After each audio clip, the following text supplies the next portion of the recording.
श्रीराम. आपल्या सर्वांच्या हृदयस्थ वसणाऱ्या आत्मारामास साष्टांग प्रणिपात करून गोस्वामी तुलसीदास रचित श्री रामचरितमानस या ग्रंथातील जो सप्तम सोपान उत्तरकांड याचं आपण चिंतन करत आहोत. सज्जन हो, हे आपलाच कथा चिंतन क्रमांक 1161. 15 दिवसाच्या विश्रांतीनंतर पुनश्च एकदा हरिओम करत आपल्या या रामकथेचा प्रवास आपण सुरू करत आहोत. रामकथा ही किती तादात्म्याने आपल्या जीवनाला घट्ट धरून चालत असते याचं जणू काही हे मूर्तिमंत रूप आहे. 1160वी कथा आपण जेव्हा विराम देऊन अयोध्येच्या दिशेने गेलो, तो सर्व कथाभाग प्रभू रामचंद्र अयोध्यावासियांना भक्तीचा मार्ग कसा आहे हे सांगण्यामध्ये जो त्यांनी सुंदर या अशा सदुपदेशाच्या आधाराने अयोध्यावासियांना सांगितलं, जणू काही त्या सदुपदेशाचा प्रसाद घेण्यासाठी आम्हा सर्व रामभक्तांना देखील अयोध्येला जाण्याचा योग आला.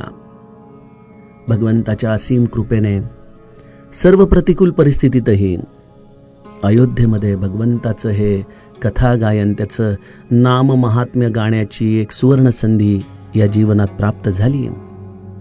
कृतकृत्य होऊन आम्ही सर्वजण अयोध्येतून परतलो आणि काही दिवसाच्या विश्रामानंतर सज्जन हो, आपण या उत्तरकांडातल्या पुढच्या कथा प्रवाहामध्ये आज प्रवेश करणार आहोत. आपण शेवटच्या 1160व्या कथेमध्ये प्रभू रामचंद्रांची ही अमृता समान वाणी ऐकून सर्व अयोध्यावासी अत्यंत परमहर्षित झालेले आहेत. त्यांच्या एक लक्षात आलं की आपल्या जीवनाचं खरं हित साधणारा जर कोण असेल तर तो केवळ प्रभू रामचंद्र आहे. अशा या प्रभू रामचंद्र आणि त्याच्या परमसेवकाच्या शिवाय स्वप्नामध्ये देखील कोणी आपलं हित साधू शकत नाही. म्हणून त्यांच्या चरणांना घट्ट धरून राहणं हेच आपल्या जीवनाची इति कर्तव्यता आहे. असा हा बोध समस्त अयोध्यावासियांना मिळाला. महादेव माता पार्वतीला म्हणतात की उमे, अयोध्येमध्ये राहणारे सर्व पुरुष स्त्रिया हे कृतार्थ स्वरूप आहेत, कारण तिथं प्रत्यक्ष सच्चिदानंद घन ब्रह्म रघुनाथजी राजे आहेत. इथून पुढं गोस्वामीजी आम्हाला कथा विभागामध्ये प्रवेश करवतात. एक बार वशिष्ठ मुनि आए, जहाँ राम सुखधाम सुहाए, अति आदर रघुनायक कीन्हा, पद पखारी पादोदक लीना, राम सुनहु मुनि कह कर जोरी, कृपा सिंधु बिनती कछु मोरी, देखी देखी आचरण तुम्हारा, होत मोह मम हृदय अपारा, महिमा मिति वेद नहीं जाना, मैं के ही भांति कहूँ भगवाना, उपरोहित्य कर्म अति मंदा, वेद पुराण सुमृति कर निंदा, जब न लेऊ मैं तब विधि मोही, कहाँ लाभ आगे सुत तो ही, परमात्मा ब्रह्म नर रूपा, हो यही रघुकुल भूषण भूपा। तब मैं हृदय विचारा जोग यज्ञ व्रत दान जा कहूँ करिय सो पै हूँ, धर्म नहीं समान सियावर। रामचंद्र प्रिय हो।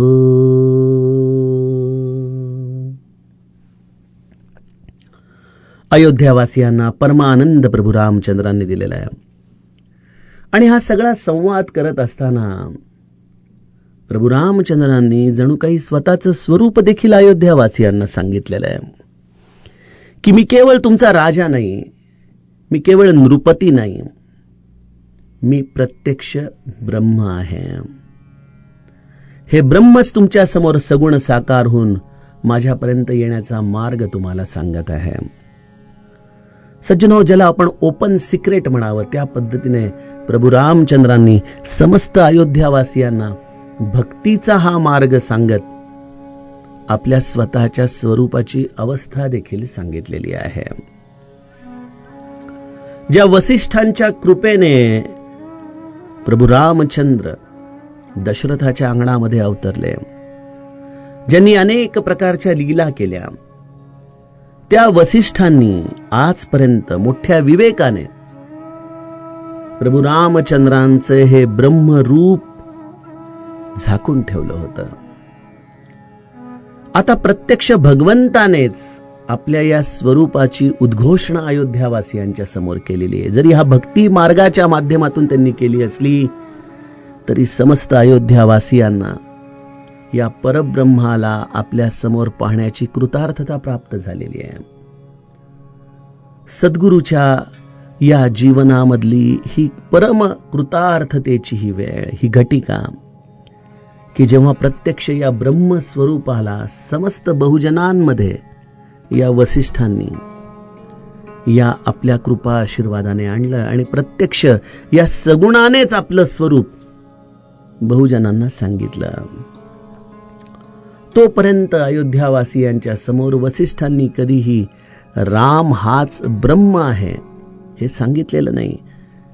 तो दशरथाचा पुत्र आहे, तो युवराज आहे. त्याच्याविषयी असलेल्या विलक्षण प्रेमापोटी, स्नेहापोटी वसिष्ठ त्याच्याशी संवाद करत राहिले.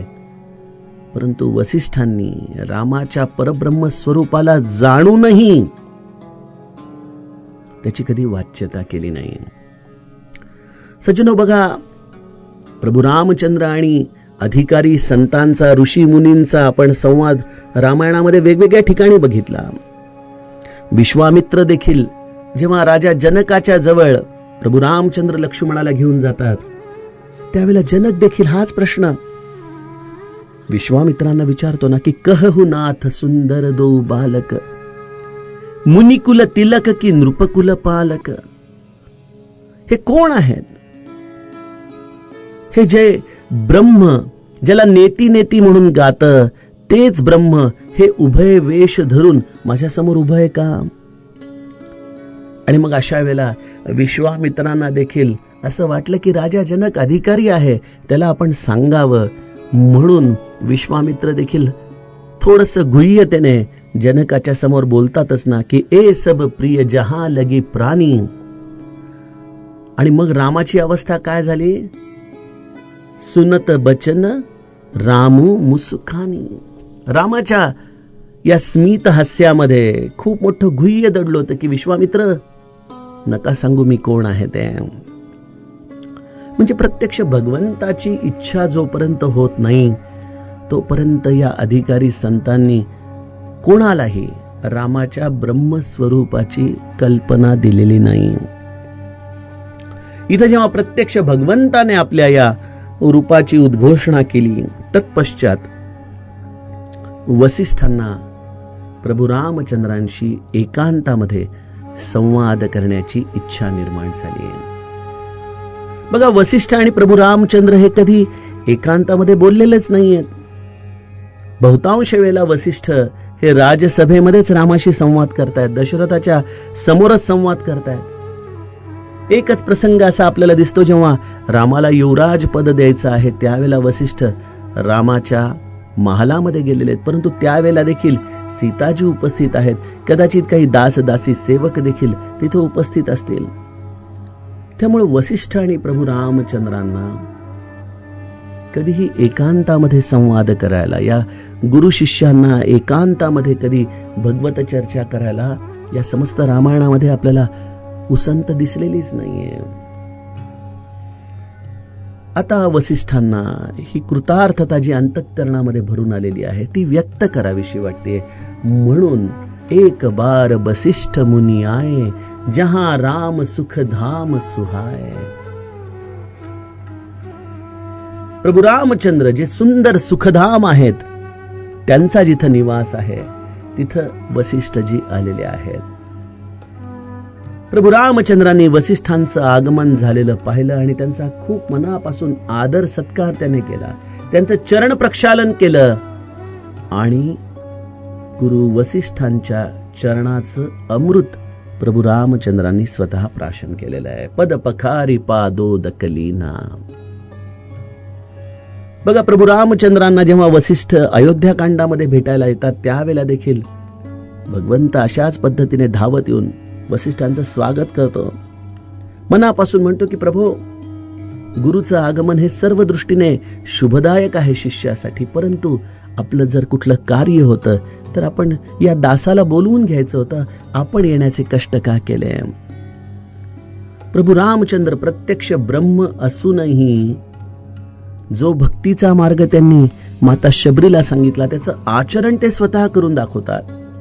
सातव मोहिमय सम जग देखा, मोते अधिक संत करी लेखा. माझ्यापेक्षा संत हे श्रेष्ठ मान, हे केवळ माता शबरीला सांगून प्रभू रामचंद्र थांबलेले नाहीत, त्यांनी स्वतः त्या पद्धतीने आचरण करून दाखवलेलं आहे. इथं रामाचं हे आपल्याला वेगळे पण त्याचं हे वैशिष्ट्य दिसून येतं की प्रत्यक्ष ब्रह्मस्वरूप असूनही जो गुरुच्या चरणांचं पादोदक, त्याचं हे चरणामृत प्राशन करतो, ज्यांना मनोभावे साष्टांग दंडवत घालतो, त्यांना आदरपूर्वक सत्काराने आपल्या महालामध्ये आसनावरती बसण्याची विनंती करतो, असे प्रभू रामचंद्र.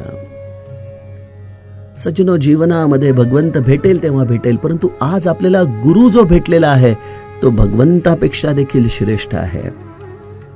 आणि म्हणून आपण आपल्या मनोभावे गुरुला आदरपूर्वक वंदन करून सर्व प्रकाराने मनामध्ये त्याच्याविषयी सद्भाव ठेवणं, त्याच्या चरणांचं तीर्थ प्राशन करणं म्हणजे जणू काही प्रत्यक्ष प्रभू रामचंद्रांना जे अत्यंत प्रिय आहे त्या पद्धतीचं आचरण करणं आहे. अशा गुरु वसिष्ठांचं स्वागत प्रभू रामचंद्रांनी आपल्या महालामध्ये केलं. वसिष्ठ जो सद्भाव व्यक्त करण्यासाठी रामाजवळ आले होते, हा एकांत आणि ही योग्य वेळ जाणून मुनींनी हात जोडून प्रभू रामचंद्रांशी संवाद करायला सुरुवात केली आहे. बघा, इथं परब्रह्म इतकं लवलीन होतंय गुरुच्या चरणांजवळ, गुरुला श्रेष्ठत्व देतंय, कारण गुरुशिवाय या परब्रह्माला सगुण साकार होत नाही. गुरुशिवाय या परब्रह्माचं सगुण रूप हे जीवाला कळू शकत नाही. त्यामुळं गुरु हा सर्व दृष्टीने श्रेष्ठ आहे. अशा गुरुला प्रभू रामचंद्र मनापासून अभिवादन करतायत आणि इथं गुरु देखील आपल्या मनातला हा सद्भाव रामाच्या जवळ व्यक्त करताना हात जोडून म्हणतायत, राम सुनहु मुनी कह कर जोरी. मुनींनी हात जोडून प्रभू रामचंद्रांना विनंती केली आहे, हे कृपा सागर श्रीरामा, माझी एक विनंती आपल्या समोर मी करायला आलेलो आहे. बघा, गुरु आणि प्रभू रामचंद्र यांच्या स्वभावामध्ये किती साधर्म्य आहे. जेव्हा ब्रह्मानंद महाराज म्हणतात की गुरु राम माझे रामची केवळ, याचा अर्थ ब्रह्मानंदांना केवळ श्री महाराज हे रामाच्या रूपामध्येच दिसले नाहीत, तर रामाच्या सर्व गुणांच्या समवेत त्यांना श्री महाराज दिसलेले आहेत. काय आहे रामाचा स्वभाव? राम हा अत्यंत विनयशील आहे, संकोची आहे. कुठलीही गोष्ट व्यक्त करत असताना त्याच्या या झुकलेल्या डोळ्यांच्या आधाराने, त्याच्या वाणीतल्या या माधुर्याने, त्याच्या बोलण्यामध्ये असलेल्या असीम विनयाने तो समोरच्या व्यक्तीला कशा पद्धतीने एक विलक्षण सन्मान देत असतो, हे प्रभू रामचंद्रांचं चरित्र आहे. आणि तसंच चरित्र आहे संतांचं, तसंच चरित्र आहे सद्गुरूचं. वसिष्ठ देखील प्रभू रामचंद्रांना हात जोडून त्यांच्याशी संवाद करतायत. बघा, हा सगळा बिंब प्रतिबिंब सारखा जणू काही आरशाच्या समोरच परब्रह्म गुरु रूपामध्ये उभं राहिलेलं आहे आणि ते रामाशी संवाद करतायत. हे रामा, माझी एक विनंती आहे. आपण ज्या या मनुष्योचित कर्म करत असताना आपलं हे सगळं आचरण मी जेव्हा पाहतो तेव्हा माझ्या अंतःकरणामध्ये अपार मोह कधी कधी येतो रे रामा, तुझ्याकडे बघून. ज्याप्रमाणे विश्वामित्रांना देखील राम आणि लक्ष्मणाला वनामध्ये नेत असताना असाच एक भ्रम निर्माण झाला, कारण राम लक्ष्मण त्यावेळेला अवखळ होते, लहान होते वयाने. वनामध्ये असणारे पशु पक्षी फुलपाखरं याच्या मागे धावताना रामाला देखील विशेष आनंद व्हायचा. आणि अशा या रामाचं हे अवखळ रूप पाहताना विश्वामित्रांना देखील भ्रम झाला की आपण नक्की भगवंतालाच घेऊन आलो आहोत ना, का आणखीन कोणी आहे. आणि मग ताडकावधाच्या पश्चात जेव्हा विश्वामित्र ताडकेची गती अनुभवतात हृदयामध्ये की तिला निजधामामध्ये भगवंताने स्थान दिलं, तेव्हा त्यांच्या लक्षात येतं की प्रत्यक्ष ब्रह्मच आपल्या समवेत आहे. सज्जनो, भगवंताच्या या रूपावरून त्याच्या स्वरूपाचा अंदाज बांधणं हे जिथं विश्वामित्रांना शक्य होत नाही, तिथं सामान्य जीवाची काय अवस्था असणार. वसिष्ठ देखील रामाचं हे विलक्षण वावर अयोध्येमध्ये पाहतायत.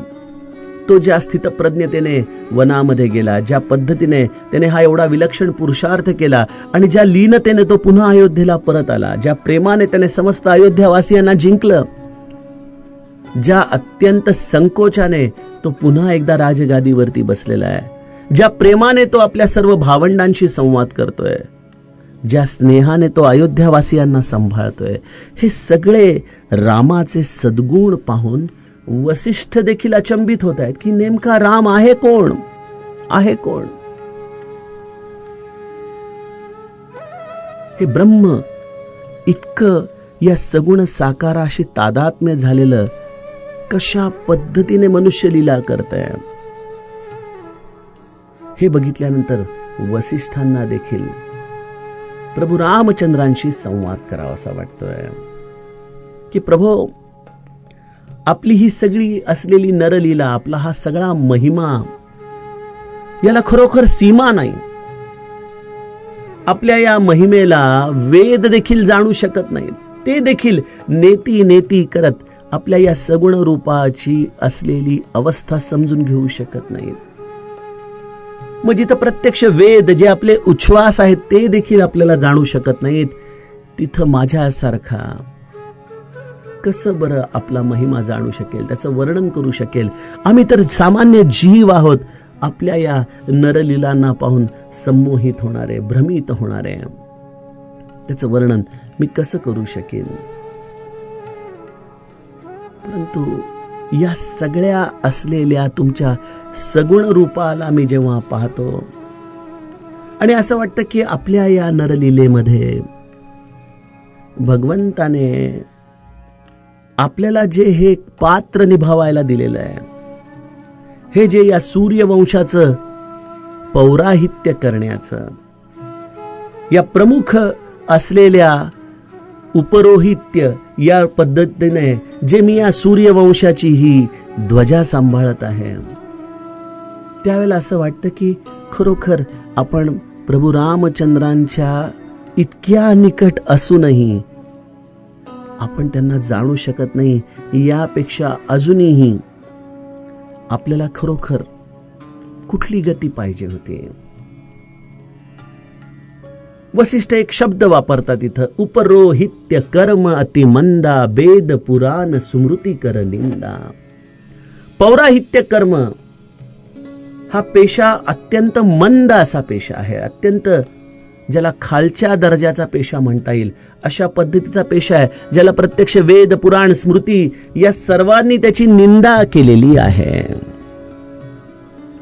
हे विधान ऐकल्यानंतर कदाचित अनेकांच्या भुवया उंचावल्या जातील की गोस्वामी तुलसीदासांनी एवढं मोठं विधान कसं केलंय. उपरोहित्य कर्म अतिमंदा वेद पुराण स्मृती कर निंदा. पौराहित्य कर्म हे फारच मंद अशा रीतीने गोस्वामीजी आपल्याला सांगतायत. काय कारण असेल? सज्जनो, सर्वप्रथम पौराहित्य करणाऱ्या सर्व ब्राह्मणांना मनोभावे वंदन करून त्यांच्या प्रती अत्यंत आदर आणि प्रेम व्यक्त करून आपण या विधानाचा थोडासा अर्थ जाणून घेण्याचा प्रयत्न करूया. पौराहित्य कर्म जेव्हा हा एक व्यवसाय या रूपाने एखादा मनुष्य स्वीकारतो, एखादा ब्राह्मण जेव्हा स्वीकारतो, तेव्हा आपल्याला असं वाटतं की अरे, केलेल्या जाणाऱ्या कष्टांपेक्षा कदाचित मिळणारं अर्थार्जन हे विशेष लाभदायक आहे, अशा पद्धतीने आपल्या मनामध्ये एक भ्रम निर्माण होऊ शकतो. पहिली गोष्ट तर हा देखील भ्रमच आहे, कारण पौराहित्य करण्यासाठी घ्यावी लागणारी संथा, करावी लागणारी या वैदिक कर्मांची असलेली अनुष्ठानं, त्यासाठी करावं लागणारं पाठांतर, त्यासाठी घ्यावी लागणारी संथा, ज्या रुचा घोकाव्या लागतात, हे काही सामान्य काम नाही. पहिली गोष्ट. त्यामुळं पौराहित्य स्वीकारणं यासाठी विलक्षण अभ्यास पाहिजे. माझे एक स्नेही आहेत, ओळखीचे, आळंदीमध्ये वेद पाठशाळा चालवतात. त्यांच्याकडे बरीचशी मुलं शिकत असतात. कधी जाण्याचा योग आलो की मुलांचा अभ्यासक्रम बघत असतो आणि त्या मुलांच्या ज्या पद्धतीने पाठांतर चाललेलं असतं ते सगळं बघितल्यानंतर त्यांच्याशी सहज बोलताना ते म्हणाले की इथं येडागबाळ्याचं काम नाही, IQ हा खूप चांगलाच असावा लागतो, तेव्हा कुठं जाऊन पौराहित्य आपल्याला व्यवस्थित करता येऊ शकतं. आणि या व्यवस्थित शब्दामध्ये सगळं काही सामावलेलं आहे बघा. जर ते आपण व्यवस्थित करू शकलो नाही तर हा उपरोहित्य कर्म अतिमंदा या शब्दाचा आपल्याला अर्थ नीट कळू शकेल. काय करतं पौराहित्य? यजमान जे स्वतः करू शकत नाहीत, त्या यजमानाच्या कर्माचं उत्तरदायित्व पौराहित्य करत असतं. संकल्प करून ब्राह्मणांना आपण जेव्हा पान सुपारी देतो, दक्षिणा देतो, याचा अर्थ आपण या सगळ्या कर्माची जबाबदारी त्या पुरोहिताकडे सोपवत असतो. आता पौराहित्य करणाऱ्या व्यक्तीचा दृष्टिकोन त्याच्या कर्माकडे कसा आहे, यावरती त्या पौराहित्य करणाऱ्या व्यक्तीला होणाऱ्या वेगवेगळ्या प्रकारच्या कर्मांचा, कर्मफळांचा हा पगडा ठरत असतो. सज्जनो, जेव्हा यजमान तुमच्याकडे विश्वासाने, श्रद्धेने नमस्कार करून आदरपूर्वक त्या कार्याची उत्तरदायित्व सोपवत असतो, तेव्हा ते कार्य उत्तम नाही, अतिउत्तम करण्याची जबाबदारी पुरोहिताकडे लागते. मग त्यामध्ये जर तुमच्याकडून व्यवस्थित त्या कर्माची सांगता झाली नाही, त्यामध्ये जर अनेक दोष राहिले, उदाहरणार्थ तुमचे उच्चार अशुद्ध आहेत, तुम्ही आळसामुळं, कंटाळ्यामुळं जर त्याच्यामध्ये असलेल्या गोष्टींना गाळत आहात, तुम्ही समोरच्या व्यक्तीच्या दबावाखाली येऊन कर्म त्याला जसं पाहिजे तसं फिरवून करत असाल, तर या सगळ्या गोष्टींची जबाबदारी त्या पुरोहितावरती येऊन पडते. आणि पौराहित्य हे वेगवेगळ्या पद्धतीचं असतं. मला आठवतं काही वर्षांपूर्वी आमच्या एका जवळच्या व्यक्तीने सप्ताह ठेवला होता भागवत कथेचा. आणि भागवत कथेमध्ये आपण बघतो की साधारणतः कुठल्या तरी ब्राह्मणांना भागवताची ही समस्त श्लोकांची वाचन करण्याची, पौराहित्याची जबाबदारी दिलेली असते. जे श्रीमद भागवताचा अभ्यास करतात, नित्यपाठ करतात, त्या लोकांना माहिती आहे की समस्त भागवत एवढं 18,000 श्लोकांनी भरलेलं 7 दिवसात वाचायचं असेल तर कमीत कमी 9-10 तासाची बैठक केली तर कुठंतरी जाऊन कसं बसं ते पूर्ण होऊ शकतं. ते बसणारी व्यक्ती 2-2.5 तासामध्ये दररोजचं भागवत संपवायची. मी त्यांना एकदा सहज विचारलं, अहो म्हटलं एवढं कसं लवकर? ते म्हणाले, अहो आमचं नित्याचं झालंय, त्यामुळं आम्हाला आता ते सगळं तोंडपाठ झालंय, आम्ही नुसते डोळे फिरवतो. सज्जनो, इथं आपण कोणाला फसवतोय? या अशा पद्धतीने जर आपण श्लोकांचं वाचन करत असू तर ते कोणाला पुण्यदायक ठरणार आहे? किंबहुना त्या पौराहित्याच्यामुळं नुकसान कोणाचं होणार आहे? त्या व्यक्तीचं होणार आहे. तशीच गत एका व्यक्तीच्या बाबतीत माझ्या स्वतः अगदी मी जवळून बघितली. काही कारणामुळे त्याला काही मंत्रांचा जप काही लाखांमध्ये करायला सांगितला होता आणि त्याचं उत्तरदायित्व त्यांनी काही ब्राह्मणांकडे सोपवलं होतं. त्या जपाची पूर्णता करण्यासाठी लाखोने पैसे मोजले गेले, परंतु त्या जपाचं उच्चारण करणारी लोकही तेवढी शुद्ध नव्हती, पवित्र नव्हती. संख्येमध्ये ताळमेळ बसवता येणं देखील अवघड पडत होतं. मला सांगा, अशा पद्धतीने जर आपण पौराहित्य केलं तर ते अतिमंदा नाहीये का? कारण इथं काही क्रिएशन नाहीये. जसं एखादा कामगार एखादी वस्तू बनवतोय, ती डोळ्यासमोर दिसतीये आपल्याला, याची गुणवत्ता कशी तपासायची?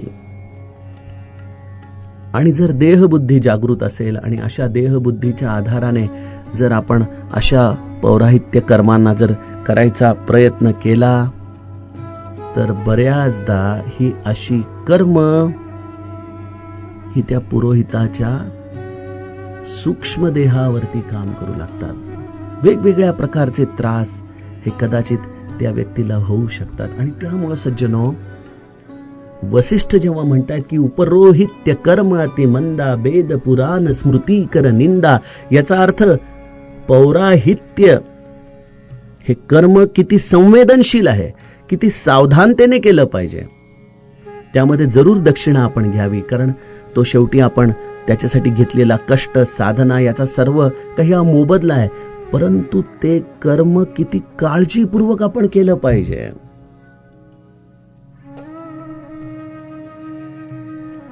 याचाच आपण मनामध्ये विचार करायला हवा. अशा या पौराहित्याचं महत्व आपण या चौपाईच्या आधाराने जेव्हा गातो तेव्हा खरोखर या काळाच्या ओघामध्ये किती पद्धतीने आपण या कर्मांना खालच्या पातळीवरती घेऊन येतो याची आपल्यालाच जाणीव होते. अर्थात सर्व पौराहित्य करणारी मंडळी ही अशी असतात असं नाही, परंतु हा ज्याचा त्याचा प्रश्न आहे, ज्याचा त्याने स्वतः विचार करून करावयाचा प्रश्न आहे. वसिष्ठ म्हणतात की रामा, मी हे कर्म करायला त्यामुळे तयार नव्हतो, परंतु मला ब्रह्मदेवाने स्वतः सांगितलं की हे पुत्र वसिष्ठ, ऐक, तू सूर्यवंशाचं पौराहित्य घे. यामुळं तुला भविष्यामध्ये खूप लाभ होईल. कारण स्वयं ब्रह्म परमात्मा मनुष्य रूप धारण करून रघुकुलाचे भूषण या रूपाने अयोध्येमध्ये प्रगटणार आहेत आणि त्या रामाचा सहवास तुला या पौराहित्य पदामुळे प्राप्त होणार आहे. केवढा मोठा लाभ आहे. ब्राह्मणहून पौराहित्य करत असताना सगळ्यात मोठा लाभ जर काही असेल तर आपल्याला भगवंताचं स्मरण करण्याची संधी यामुळे स्वाभाविकपणे मिळणार आहे. आपल्याला त्यामुळे वेदाध्ययन करण्याची संधी स्वाभाविकपणे प्राप्त होणार आहे. आपल्याला वेगवेगळ्या प्रकारच्या या कर्मांच्या आधाराने भगवंताला आळवण्याची संधी आपल्याला प्राप्त होणार आहे. असा जर सद्विचार आपल्या मनामध्ये असेल तर सज्जनो, उपरोहित्य कर्म अति मंदा ठरू शकत नाही.